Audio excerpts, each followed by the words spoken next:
On October 1st, 1929, wrecking crews began tearing into the Waldorf-Astoria Hotel on Fifth Avenue. 2,000 rooms of marble, mahogany and cut glass, reduced to rubble in a matter of weeks. The demolition was clearing 2 acres of prime Manhattan real estate for something taller. 3 weeks later, on October 24, Black Thursday, the stock market began its collapse, accelerating into Black Monday and Black Tuesday and wiping out billions of dollars. The wrecking crews did not stop. Neither did the money behind them. In the middle of the worst financial crash the country had ever seen, developers were preparing to sink tens of millions of dollars each into 3 competing towers, all racing to become the tallest building on Earth. By the fall of 1929, 2 skyscrapers were already climbing within a few miles of each other in Manhattan, 40 Wall Street downtown and the Chrysler Building on Lexington Avenue, while a third, the Empire State Building, planned for the old Waldorf site on Fifth Avenue, was only entering demolition and planning. 40 Wall Street had broken ground that May. The Chrysler Building's frame was nearing its full height.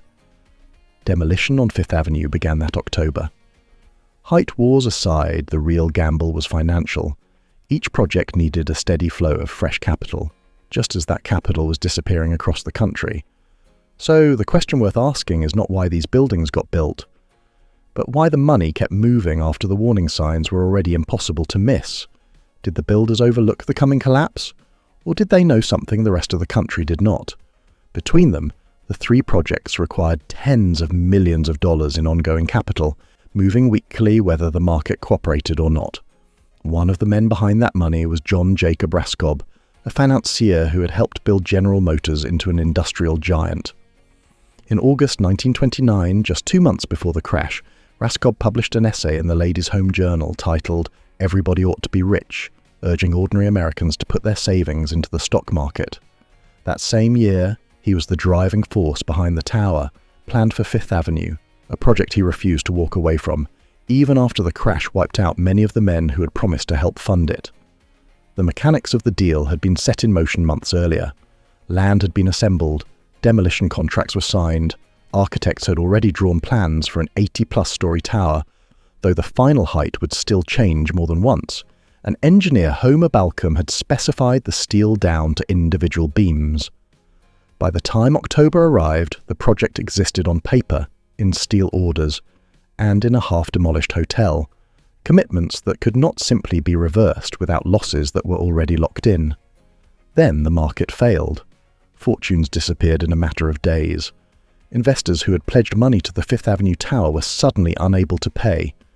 If the project stopped there, the money already sunk into land, and demolition would be wasted entirely.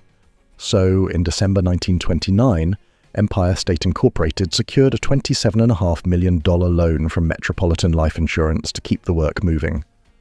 Stopping was no longer the safe option. Continuing was. On January 22, 1930, excavation began. Steel followed within weeks. The frame climbed at 4.5 floors a week. Photographs from that spring show iron rising over a country where millions were already out of work. One crew laid foundations, another raised columns behind them. The building was being assembled faster than most cities could plan a single office block. Elevators were ordered before the frame even reached full height, a bet on speed as much as on steel. It was not racing alone. Downtown, 40 Wall Street's owners had pushed their spire to 927 feet, specifically to beat the Chrysler Building's published height. By the spring of 1930, they were celebrating the title of world's tallest building. They did not know that across town, a spire had been assembled in secret inside the Chrysler frame and hoisted through its crown in barely 90 minutes, pushing Chrysler's tower past them by more than 100 feet. Within a year, the Fifth Avenue project passed them both. 3 buildings, 3 sets of investors, one shrinking economy beneath all of them.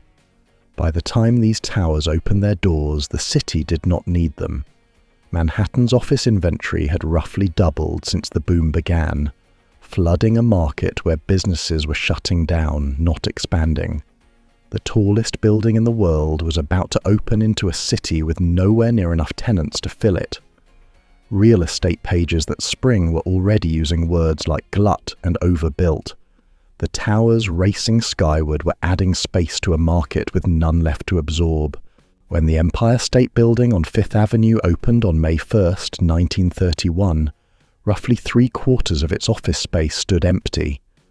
Generally, everything above the 41st floor sat vacant, and the building ran at a loss for most of the decade. Newspapers took to calling it the Empty State Building.